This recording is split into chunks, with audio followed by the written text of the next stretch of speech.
Well, good afternoon, everyone. Happy Tuesday. Good morning, good evening, good afternoon, wherever you are in the world when you're watching this. It's Angela from Cake Angel. I am joining you today from a very hot and humid Barrie, Ontario. It is super, super warm here today, so you can see some of the sunlight here that I'm trying to block out because it is so bright. And I cannot believe that this is the last full week of August. Can you believe it? It's here already. The kids are going back to school in a couple of weeks if they haven't already gone back where you are, and I just can't believe that summer has almost gone in the blink of an eye. So I hope you've had a great summer, and I'm really excited for today's Sweet Ramblings. I'm going to be joined with somebody that has had quite an impact on Cake Angel over the last year, and that's Mitzi from the Cookiers. She is also the creator of the World Cookie Summit, and she's going to have lots of great information to talk to us about today. So I'm going to go ahead and add her to this. Hi to everyone that's coming on as well. It's great to see you. Let me go ahead and add her. Okay, I don't see her name coming up yet, so we're just going to keep chatting for a few minutes. Hi to Kristen as well. Hi Ash and Devon. Thanks everyone for joining us. So let me know what you're working on this week. Do you have any back to school cookies that you're working on? What themes do you have planned for fall? You have a busy week as well. Yep, I think most cookiers are really busy at the moment with back to school sales and just planning all their fall sets as well. And I just can't believe, I know I've said this already, but I can't believe that fall is almost here. So it's gone so fast this year. So those of you that are here, let me know, have you, let's have a look at the comments. Lots of things coming in. So 2 cookie collabs this weekend. That's exciting. Let me know what themes they are. There's been so many really good cookie collabs lately as well, and it's always nice to see everyone taking part in those. It's a great way if you're kind of looking for content to create for your page to show your customers what you can make. Collaborations are a great thing to get involved with for that, because they'll actually give you a theme, something you may not have considered making yourself, but it's a theme that you can then go ahead, make some fun cookies for it. There's been some amazing retro cookies going around this week, which has been brilliant. Back to school sets as well, and a night market. That's exciting. You'll have to tell us more about that, Kristen. I'd love to hear. Have you done these kind of markets before? I know a lot of people are kind of gearing up for fall farmers markets and doing pop-up shops, and that's always exciting to see lots of cookiers trying new things. So a macabre vase cookie as well. So those of you that are just looking at the comments now as well, Ash actually joined me a while back, and she does some fantastic painting on cookies, which is a really, really nice style that she has. So you'll have to share a picture of that for us once you're done with that, Ash. And then Kristen did a market a few weeks ago, steady for traffic, but a lot of the smoke kept people away. Yes, that's happening a lot, isn't it? And I think even here, our weather has been so humid that it's actually affecting a lot of people from doing their work as well. So, but that's good that it worked well for you. I'm glad to see it was a success for you. It must be a lot of fun too, because that's a great way to connect with your customers, because you can actually have the cookies in front of them. They can talk to you about them, ask those sorts of questions that maybe sometimes they don't feel like asking when it's just seeing a post online as well. Those of you that are here, are you doing back to school sales as well? Kristen is doing one next week. It does. Yes, that's true, Kristen. Yeah, you can make whatever you feel like, which is always nice, I think, as a cookier. It's nice to get that balance between making things for customers and then making things that are kind of on your wish list too. And we see quite often a lot of cookiers will post their wish list of sets that they would really like customers to order, because there's something you've seen that you're dying to make. And it's a great way, if you do markets, that you can actually come up with your own designs too. So who's thinking of Halloween already? I'll tell you a funny story. So I actually popped to pick up supplies for the kids for school today, and Halloween is everywhere already, which seems crazy that it's 2 months to Halloween, but I guess like we do in the baking world, you have to think of things so far in advance that, yeah, Ash is thinking of it already. I think for most people, it seems to be with cookies that I've had in the Sweet Ramblings, Halloween seems to be the most popular theme. And I think that's because you can really start to work on those nice dark tones in your cookies and come up with some really cool designs as well. It's always, I think, this back end of the year is so much more fun for cookies because you've got lots of holidays coming up, lots of things to celebrate. You've got obviously Christmas, and then you've got Thanksgiving a little earlier here in Canada, and then later on in the States. So much to do. Devon's just recently made some baby shower cookies. That's exciting. And the first time you've been at an event where your cookies were served as well. That is exciting. How was that? Did you find that you were kind of watching people to see what their reactions were as well? I always find if you make a cake for someone, and when I've made cake for family parties back in the UK, it's you're always kind of nervous. Are they going to say if they don't like it, or are they just going to be so stressed about it too? Yeah, that's true. That's funny. But it can be nerve-wracking. So this is a good question from Daphne, actually. Is it too early to post Halloween cookies? I don't know. I personally don't think it's too early to start planting that seed into your customers' minds that you're going to have something coming. You could do sneak peeks where if you've already started to make something for it, you could post little bits of it and say, guess what's coming soon, and try and build some hype around it. I think we start to see things usually, if you're doing flash sales and pop-ups and those kind of things, about a month or so before. But I think once kids are back in school, Halloween's the next thing that everyone is thinking of. So I don't think it's too early. And it's a nice change from all those summery cookies that we see. And like Devon has said, there's classes out there already. So if you've made them, I don't see the harm in advertising them at all if you've already got something made. What sort of designs are you thinking of coming up with? Are you going to do something around pumpkins, or are you going to do something more ghosts and those kind of themes? I'm still trying to see if Mitzi is coming online as well. I don't see her at all, so I wonder if maybe she's having some issues with her internet today. Oh, this is interesting. So Kristen has done an Instagram survey to get an idea for what people are looking for this year. That's a really, really clever thing to do, actually. Reach out to your audiences and see what they like. So that's something I've been doing with some classes that I have planned, just to see what kind of format people want, because ultimately you want to provide what your customers want, but also put your sort of slant on it too. Daphne has a few designs coming up with pumpkins. You bake as a hobby, so no sales, but still nice to actually have a start to play with those different fall colors as well. I think it's nice to see that transition from the bright colors into the more fall tones and those oranges and browns. And I think, like most people, once pumpkin spice is available in the coffee stores and everything, everyone starts thinking of fall and then grabbing their sweaters and scarf season and boot season here. And just a change from all that heat and humidity as well.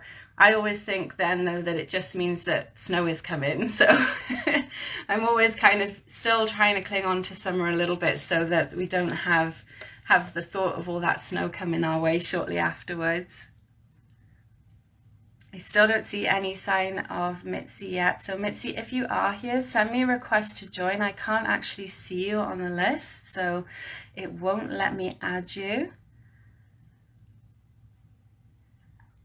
This is interesting. So Kirsten has said that Starbucks is, she's ready to run out today. So it's launched today. That's interesting. I think you tend to see a lot of people's feeds are flooded with pumpkin spice as soon as it comes out. And I've actually never tried it. And I think that's going back to being from the UK, where pumpkin spice, when I was there, was never popular, so it's always been more of a North American thing, I think. It's probably changed now. I'm sure people are as obsessed with it there as they are here, but it's true. I think for a lot of people, that's the start of fall, isn't it? Is Pumpkin Spice Day. Yes, today is PSL Day. That's so funny. So hands up, who's already gone and got one today? Kristen's going to go and get one soon. I should try it. I think so. So those of you that are fans of pumpkin, do you bake with it as well? I see a lot of people are kind of switching up their flavors as well, and they move into sort of cinnamon and those kind of flavors as we get into the fall. Devon knows me completely. She said that we're too full of tea in the UK. That's true. I like to live up to that stereotype. That's so funny. So yes, let me know. Do you ever offer different flavors for the seasons in your cookies as well? Do you offer sort of the cinnamon spice mixes? Have you ever done a pumpkin flavored one? Again, that's something I've never really experimented with. Oh, that's interesting. So Ash mentioned that she uses the Via packets from Starbucks in her cookies. So interesting. And what a good idea, because everything's blended ready for you. So that's a good idea. You'll have to do a video for us just talking about that. You always make pumpkin pie too.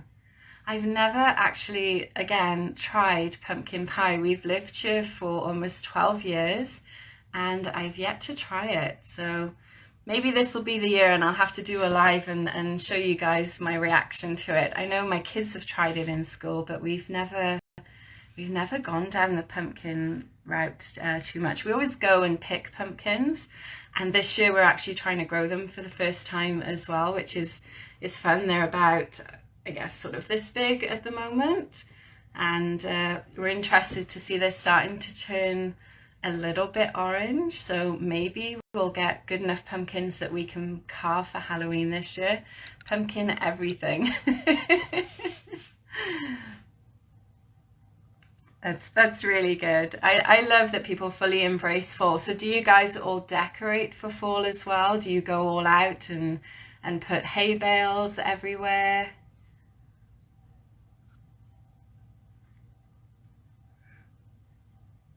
Pumpkin spice bakery emulsion. That sounds interesting too. So I'm a huge fan of trying the different bakery emulsions that are available these days. So let me know in the comments, are you a fan of using extracts or essence or emulsions? What do you prefer? I find the emulsions, you get a lot more bang for your buck with them, really. They last a lot longer because it's so much more concentrated.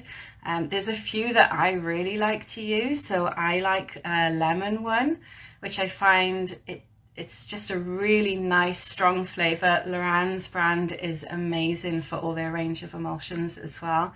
Other flavors I've had before is the strawberry one, which is really, really good for those of you that like a little twist to your frostings if you make cakes as well. So the strawberry one will actually change the color of your icing to a really nice pink color. So you kind of kill two birds with one stone and you don't have to color it either.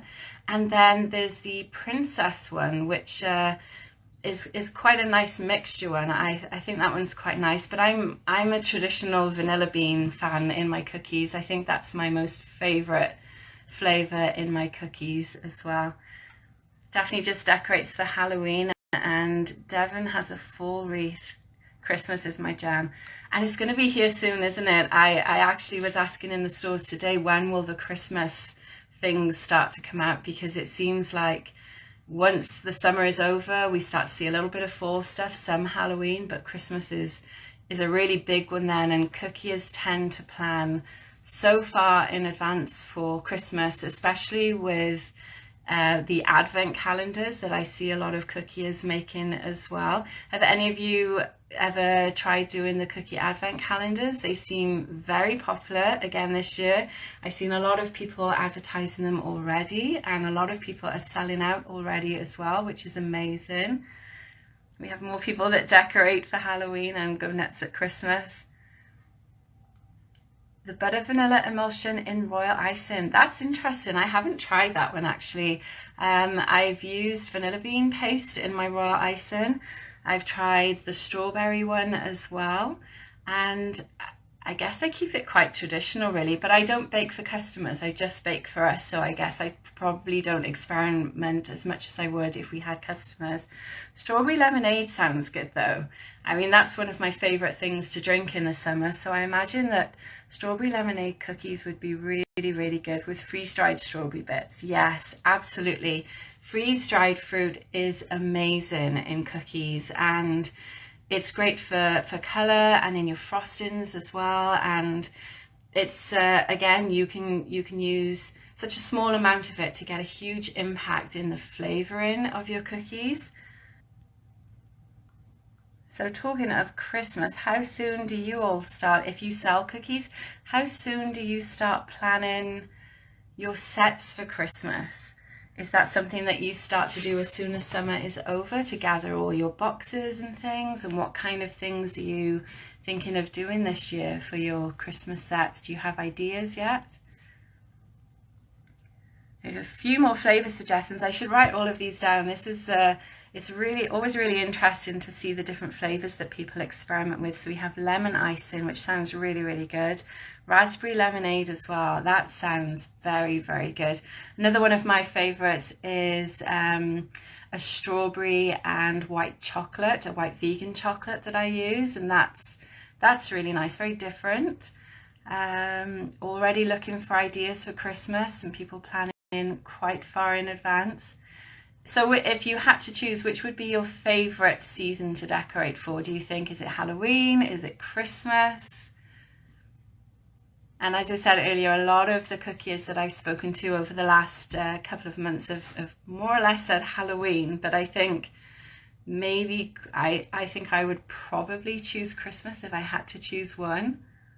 That's true. It's when you are planning out designs, you often do need to plan so far in advance for people, because especially like some of us that make content, you have to be ahead of the game all the time. So if I'm thinking of doing some classes that are Halloween based, really they need to be out about a month before Halloween, so that people have time to take the class and then they have time to practice before they actually start to make those products as well. Here's a really good question. What brand of vanilla bean paste do I use? So for me, I actually brand from a grocery store, which is here in Canada, called Zayas, which is part of the Loblaws brand. And I use their black label President's Choice vanilla bean paste. It's very reasonably priced, and I find that yes, you still get some of those seeds showing in your icing, but it's very, very fine. And again, because I don't bake for customers, my personal preference is I don't mind seeing them in there. I think in the cookies as well, again, I don't mind them being in there, but I think for me, vanilla bean paste is definitely my go-to over extract. I used to use extract a few years ago, and I always used to buy the one that a lot of people raved about from Costco. At the time, that one was most probably the best value for money, and then vanilla prices went through the roof, didn't they, a few years ago? And that's when I switched to vanilla bean paste, and honestly, I've never looked back since then. I find, for me, it's a much more natural flavour. You don't get that aftertaste that sometimes you get with the extracts. And I like the look of those seeds. So personal preference, I think it really depends on what your designs are as well. A lot of designs are quite forgiving, and if you have a little bit of speck in it, it really wouldn't make much difference. But obviously if you're making something that you need a really clean look, then you may not want those seeds in there. So again, personal preference, and there's no reason why you can't use it for some things and then use the extracts for other things as well. If you are a fan of using extracts, what I do always suggest, and I'm sure most people already know this, is if you are wanting to retain that really nice white color in your icing, use a clear vanilla. Otherwise, your icing will always get that slight tinge to it unless you add white color into it. And again, personal preference whether you add that white color in it or not. I know a lot of cookiers add it because it stops their color bleed. For other cookiers, myself included, I don't use the white color in at all. And you're welcome. It was a great question. And I think there's always that conception that, oh, if I see lots of people using one particular thing, that's what I should use. But I think you need to try a few different things and see what works for you. And again, switch it up if you don't want to have those seeds in something. So Devon as well, she uses the paste in her cookies only. She's a fan of clean white icing. And yes, there are lots of reasons why you may not want those specks in there. Ash adds a tiny pinch of blue as well. And that is a really good tip as well. If you make buttercream, you can add a touch of violet to your icing, and that will kind of dull any of that yellowy that you can get sometimes from your butter. And as we see, a lot of people are starting to use buttercream sometimes a little bit more in their cookies these days. That's a consideration with butter, because you will get that yellowy tinge that you will also sometimes get with your vanilla extract if you're not using a clear one. So a little bit of blue, a little bit of violet, whatever you've got, try it. And it doesn't sound like it would work, but it does. It's amazing how it just balances it all out for you. And as Ash says, it counteracts that color as well.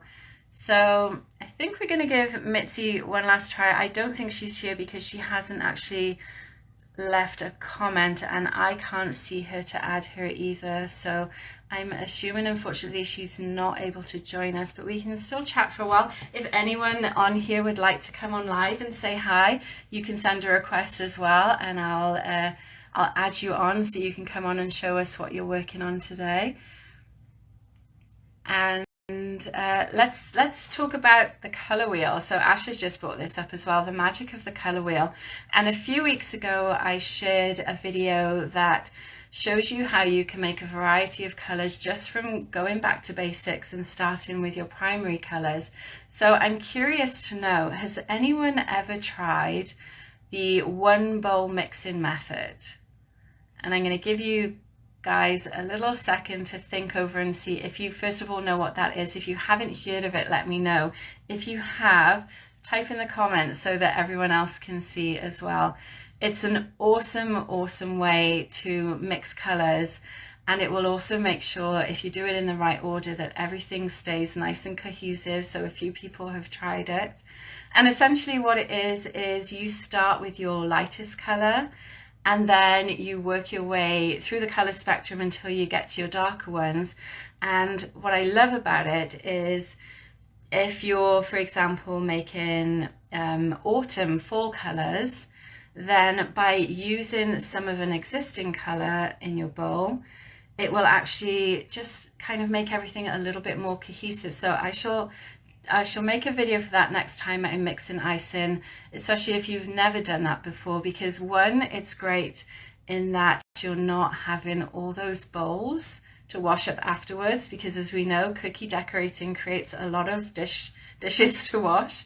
And secondly, you just get a more cohesive set of colors as well. So again, you start with all your light ones, and so you would start with white, and then you could add a little bit of yellow to it, and then if you wanted to make an orange, you would just add a little bit of red to it, and because you've got that existing yellow in it, your orange will match. And it's always worth playing around with it. In the video that I posted recently, I did that kind of color mixing on parchment paper just to show you how easy it is. It's just a case of taking some of those colors and mixing them and keep going until you get all the different shades that you want. The obvious downside to it though is that you kind of have to make sure you've got enough icing in the bowl in the first place if you intend on making lots of colors, and then it's hard sometimes to replicate those colors if you realize you run out of one. So definitely something to play around with. And again, I'm always a fan of anything that can cut down on the amount of dishes that it creates, because it does create a lot when we're making all of our colors all the time.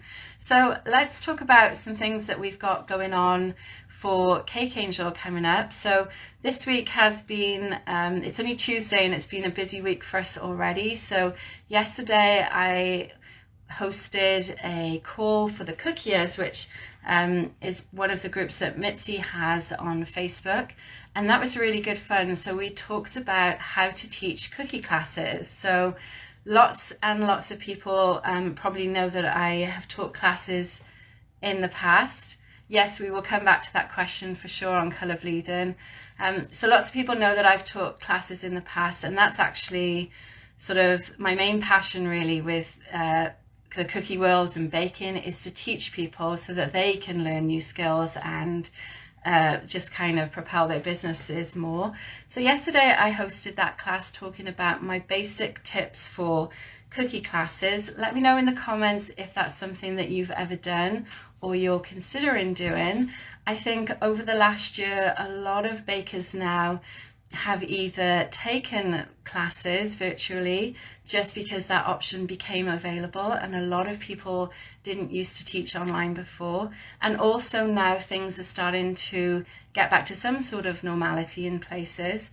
People are talking about actually doing classes themselves in person, just as a way to talk to other bakers, be in a room with people that like to do the same thing, and it's a lot of fun too. So in the next few weeks, I'm going to launch a class for that as well, an official class with a PDF for anyone that's interested in learning how to teach a class. And I'll do quite a lot of videos on it as well, because I know it's something a lot of people have reached out to me about, is how do I get over that hurdle of putting myself out there and talking to people. I'm not a teacher. I have no confidence in standing up.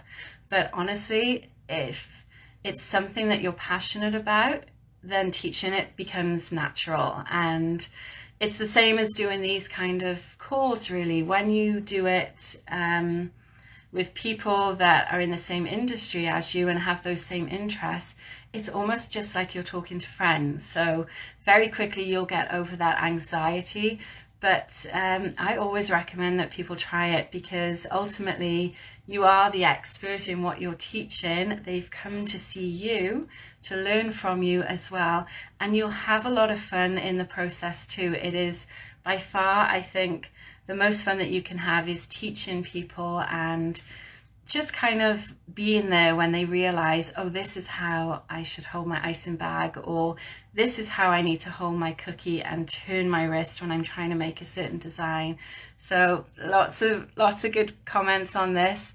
Yes, the replay will be available in the cookies shortly, and then like I say, I'll be also doing a class on that for those that aren't members of the cookies.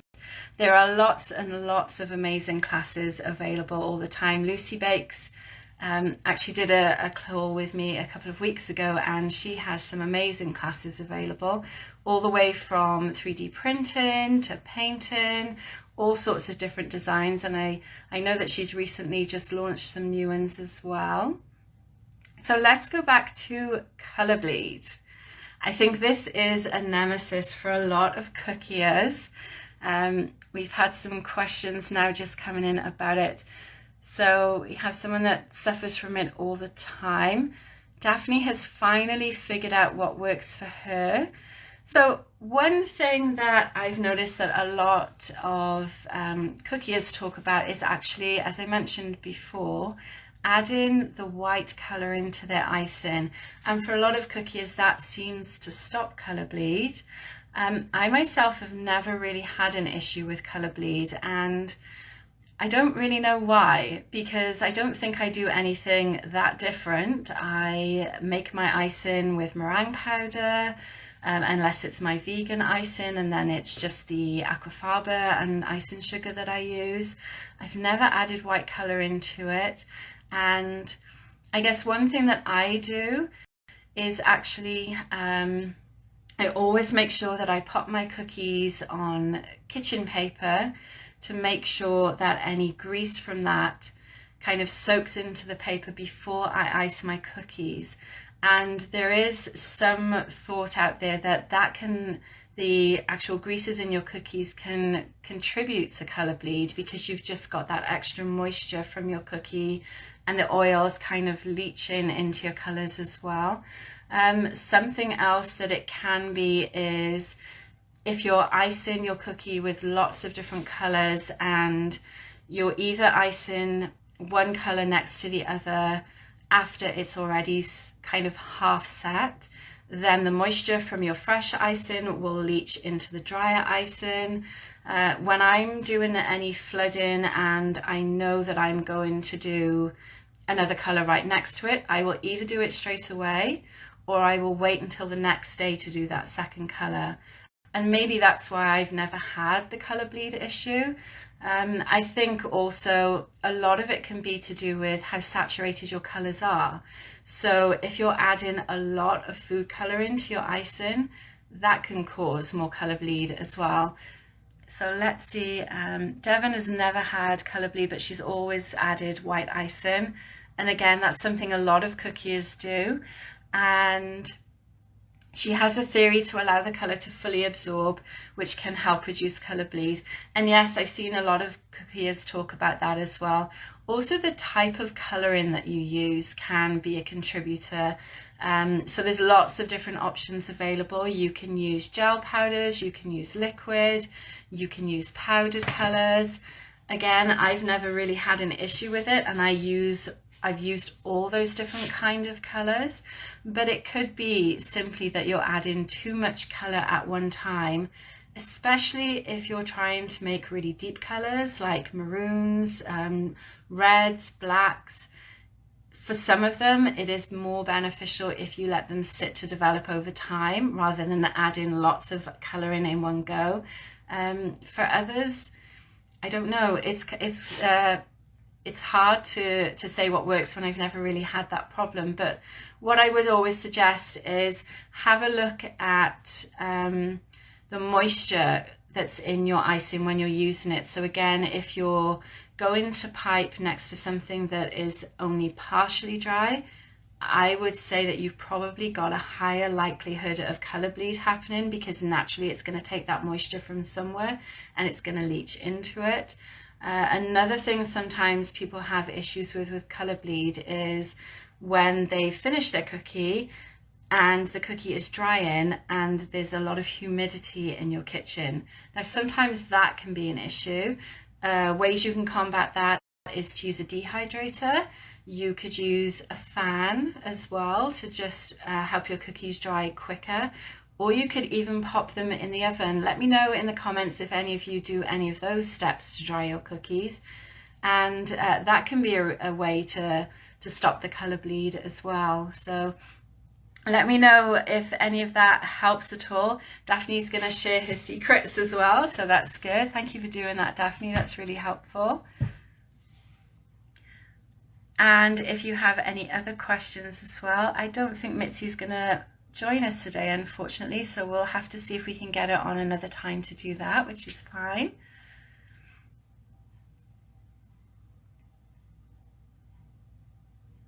So let's talk a little bit about drying icing as well. As I mentioned, there's lots of different ways that you can do that. Who is a fan of using a dehydrator? Who uses an actual fan? And have any of you actually used an oven before to help dry your icing? So myself, I use a dehydrator. I used to have an Excalibur and had some issues with that one, and it actually stopped working on me one day for no reason. So I now have a Cabela's one, and it's great for two reasons. One, it's great because I can speed up the drying process. It will crust over your icing really, really quickly. And two, I store my cookies in there so my kids don't eat them, because they know if there's cookies in the dehydrator, hands off, they're not yours. So it's a really great way of keeping everything nice and tidy. Everything is organized, and a fan works equally as well too. What I would suggest with a fan though is you just have to be careful that the airflow doesn't get blocked anywhere, because sometimes it can cause a little bit of a ripple effect on your icing, especially if you accidentally nudge it or you have kids' hands that kind of push the tray. a little bit. And a comment about drying in the oven. So Daphne says that she's tried it in the oven, often gets butter bleed doing that. And I think one of the things with the oven method is that you have to keep it on the absolute lowest setting that it can go. And some ovens don't go as low as others. I think mine goes to maybe 110. Which I wouldn't really want it to go any warmer than that, because it will actually start to dry everything out a little bit too much. A fan is definitely better if you've got one of those instead. For a dehydrator though, Devon is asking what temperature do I use. I actually use the lowest one, which off the top of my head I think might be 90, but it's the lowest setting as so the very first temperature that you will see on the dial. I have the 9 tray one as well, so I'll share a photo of that afterwards, so you can see the settings that I use for that. But I love that, and again, it's really great for storage. I'll find that I quite often, if I'm making royal icing transfers, I'll dry those in my dehydrator as well, so that they don't need to dry overnight as they normally would. It dries everything so much quicker, and it keeps everything nice and tidy in a small space as well. So yes, that is the problem, I think, Daphne. If your oven is that high, that's too high to dry a cookie. Something else you can do, if you have an air fryer, check and see if there's a dehydrate setting on that. A lot of air fryers these days, if you have one of those, do actually come with a dehydrator setting. So I've never used it because I have a dehydrator, but it's definitely something to look at if you have an air fryer. And let's just scroll back and have a look at some of the other comments. Butter bleed as well is an interesting one with cookies, and I've had mixed results with butter bleed over the years. So just to go back and explain a little bit about myself. So I actually have a dairy intolerance, so I don't use butter in any of my baked goods anymore. Most of what I bake is vegan, just because I find it's easier. But I did used to get butter bleed when I used butter. And I had a theory that it was a lot to do with the oils, and they're obviously different in the vegan substitutes that I use now, but I still get a little bit of that greasiness that comes out on the kitchen paper when I let my cookies dry overnight. So anytime I make cookies, what I tend to do is I'll bake them in an afternoon. I will take them off the tray that I've baked them on, pop them on a fresh one that's lined with paper towels. I'll cover them, and then I'll leave them till the next day. And usually there is a little bit of grease. And I think that's partly because the vegan butters that I use, they have quite a bit of water content and a lot of palm oils in them as well. And that can cause some of the butter bleed. But once you let them sit on those paper towels, generally you shouldn't get butter bleed after that, because it's actually given time for the cookies to settle. All of that will go to the bottom of the paper towels, and then it should be good. So if you don't try that, or if you haven't tried that already, I would definitely suggest trying to just let them rest on paper towels for a while. You should always really let your cookies settle and cool completely before they are ready to ice. I know sometimes that doesn't always work if you're working on a last minute order, for example, but if you are able to, then definitely sit them on paper towels and see if that can help with the butter bleed. Yes, again, I think sometimes if your oven is too high, you're more likely to get butter bleed as well, because you're kind of warming up that cookie dough again, which you don't really do when you use a dehydrator, because it isn't a hot heat in there, especially for the ones where you can get a really, really low setting as well. And it's true here what Devon has said, that she feels like the newer dehydrators don't perhaps work as well as the old ones. They are quite loud. I was surprised too that fan is quite loud, but I tend to find mostly when I have my cookies in there, My dehydrator is only usually on for about 30 minutes. And what I'll do is I'll set up my workstation and I'll have my dehydrator ready. And then I'll work on a couple of cookies, I'll pop them in, work on some more, pop them in, and then take the other ones out to do the next layer or the next little bit of detail. And then once everything's decorated, I shut the dehydrator off and I put the door on it and I just leave it for the rest of the night. So they are noisy, and again, I don't tend to leave them on for too long because they're a little bit rattly, I find. I wondered if that was mine too, but then I've seen other people's dehydrators in progress and they all seem to be the same. Hi Lindsay, so we have a few more people joining us. Unfortunately, it looks like Mitzi isn't able to join us today. So if you were hoping to see her, I'm going to see if we can reschedule the call for another time. I will share updates on that on my feed and in my stories, so take a look for that. If anyone else has any other questions while you have me here, I'm happy to answer them. Lindsay, we were talking about dehydrators and butter bleed and just going over all the different flavorings that people use and different seasons. So let me know if you have any questions.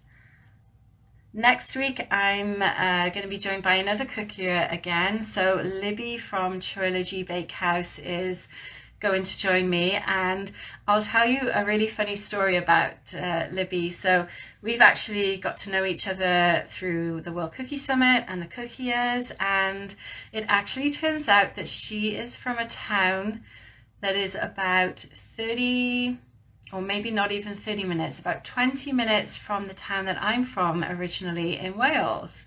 And she lives over this side of the world now too. So it's going to be a little bit of a Welsh fest, I think, next week again. We're going to talk about comparing the differences in the cookie world in the UK to here. Some of them I talked about in my Sweet Ramblings last week, in the way that we use different terms for things over there. There's different tools as well. And I think it's going to be really great just to talk to her and get her perspective on how she's managed in the differences with the American and Canadian market to the UK market as well. So I think we'll wrap it up for today then. So like I said, I will reach out to Mitzi and hopefully we can reconnect and have her on here for another Sweet Ramblings at some point. Thank you to everyone that has come on and joined. I really enjoyed our conversation today, and I hope you found some of those tips useful that we've talked about, and I will see everybody next week. So take care everyone. Thanks for joining.